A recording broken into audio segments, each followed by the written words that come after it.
तो second question बच्चों हमारे सामने कोलिजन का सिंपल क्वेश्चन है।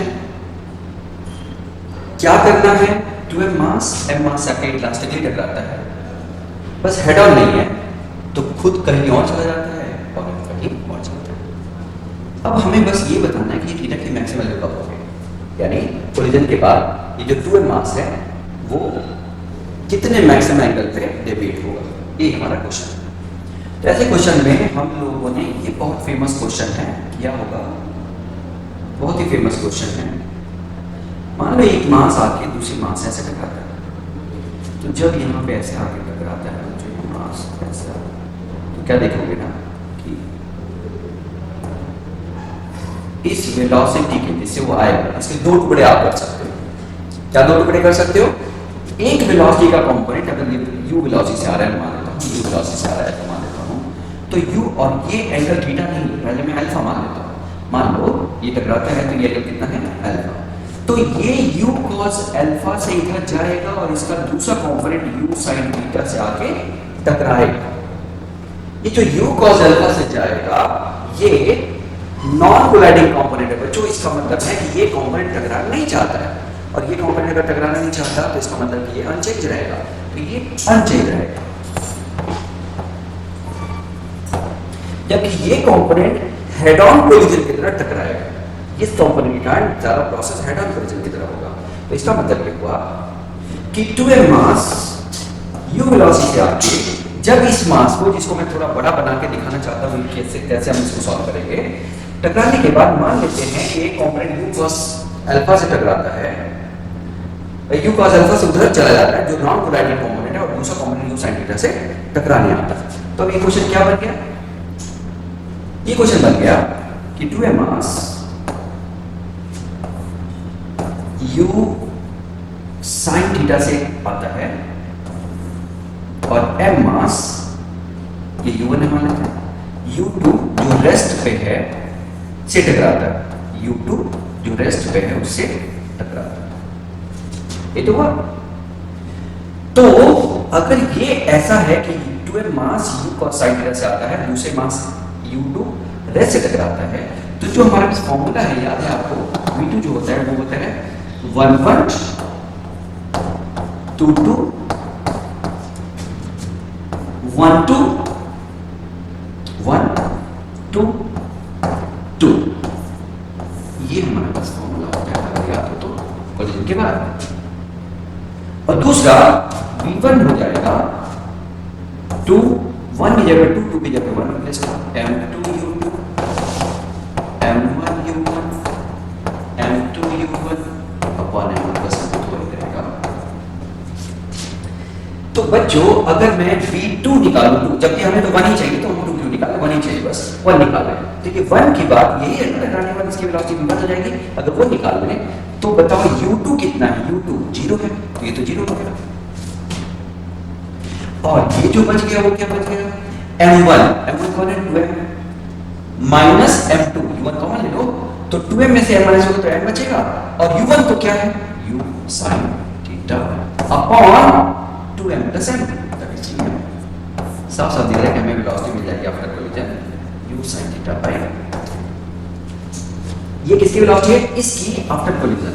इसकी जरूरत नहीं है, क्यों नहीं जरूरत है, क्योंकि उसके बारे में नहीं बात कर रहे हैं, इसके बारे में बात कर रहे हैं। तो अब हम वापस चलते हैं और फिर से क्वेश्चन पे आ जाते हैं। यानी टकराने के बाद इसके पास जो ऑलरेडी इसकी वेलोसिटी थी u sin theta, u cos theta sorry, वो तो रहेगा नहीं, ये तो मैंने कहा अनचेंज रहेगा। जबकि टकराने के बाद इधर की तरफ जो वेलोसिटी हो गई u sin थीटा बाय 3 हो गई। अरे बच्चों अल्फा अल्फा हमने अल्फा मान लिया था ना। और वो कह रहा है कि जो हमारा रिजल्टेंट होना चाहिए वो थीटा एंगल पे होना चाहिए और थीटा की वैल्यू मैक्सिमम करनी है। तो आराम से, क्योंकि इन दो वेक्टर्स का रिजल्टेंट इधर होना चाहिए, तो सबको पता है कि उसके परपेंडिकुलर वैल्यू क्या होनी चाहिए बच्चों, यानी इसके परपेंडिकुलर वैल्यू क्या होनी चाहिए, 0 होनी चाहिए। रिजल्टेंट उधर होने के लिए परपेंडिकुलर वैल्यू 0 होनी चाहिए। आराम से ये हमने कितना माना था, पूरा अल्फा, तो ये कितना बच गया, अल्फा माइनस थीटा। ठीक है। और ये पूरा एक दूसरे के परपेंडिकुलर है, तो ये कितना बच गया बच्चों 90 माइनस अल्फा, 90 माइनस अल्फा, तो ये कितना हो गया 90 minus alpha plus theta, common ले लो, ब्रैकेट ले लोगे तो ये बन जाएगा। तो मैं क्या चाहता हूं, मैं जो चाहता हूं उसको रिजल्टेंट इधर होने के लिए इसका इधर की तरफ कंपोनेंट और इसका इधर की तरफ कंपोनेंट का ही रिजल्टेंट आना चाहिए, और इसके परपेंडिकुलर दोनों परपेंडिकुलर डायरेक्शन दोनों का जो कंपोनेंट है वो एक दूसरे को बैलेंस करना चाहिए। That is u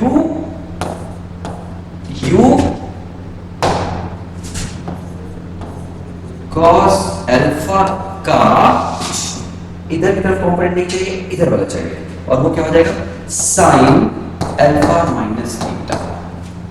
u cos alpha का cos नहीं sin बैलेंस होना चाहिए u sin अल्फा बाई 3 के cos नहीं sin से, यानी sin 90 minus alpha by 2 that is cos alpha by 2, ऐसा रहेगा ना।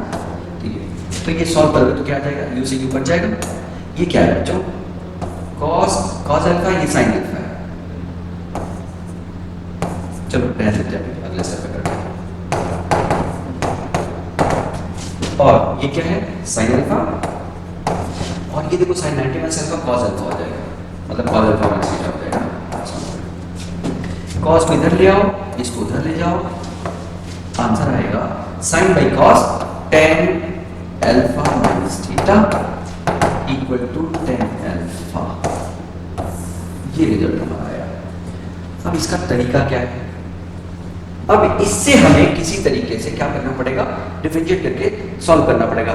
ए भाई मैक्सिमम निकालना है तो क्या करना पड़ेगा, हमें चाहिए D theta by D alpha must be equal to 0। अब वो तुम चाहो तो कर सकते हो, D theta by D alpha 0, यानी पहले alpha minus theta equal to tan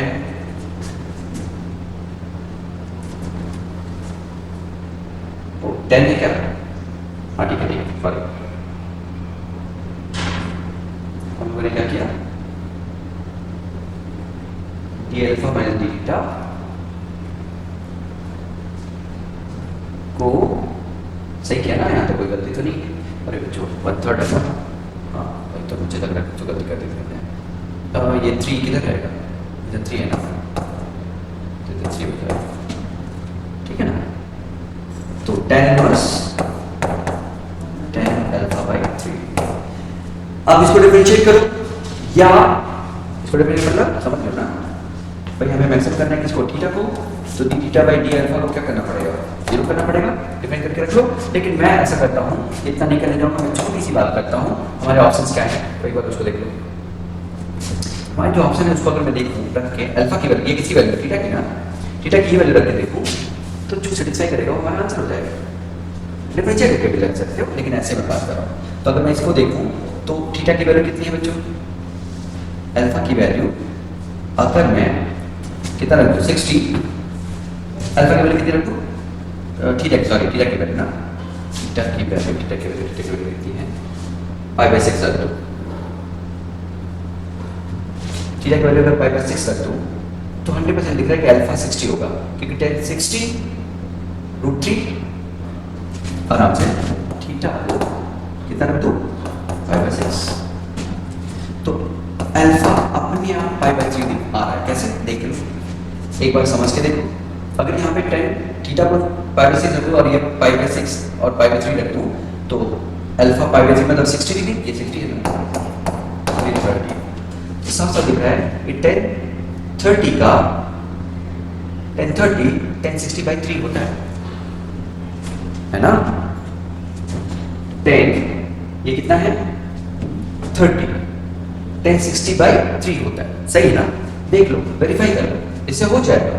otherwise तो डिफरेंशिएट कर लो, कोई बड़ी चीज नहीं है, वैसे भी तुम करना चाहो तो कर लेना। बस मैं तो ये कह रहा हूँ कि अल्फा यहाँ से साथ साथ 60 और थीटा 30, ये हमारा वेरीफाई करके भी आ जाएगा चारों में, और दूसरा कोई वेरीफाई नहीं हो पा रहा है। तो हम अगर यहाँ तक पहुँच गए तो हम तो क्वेश्चन सॉल्व भी कर लेंगे, लेकिन डिफरेंशिएट करके भी करना चाहो तो कर सकते हो, कोई दिक्कत नहीं, ठीक है।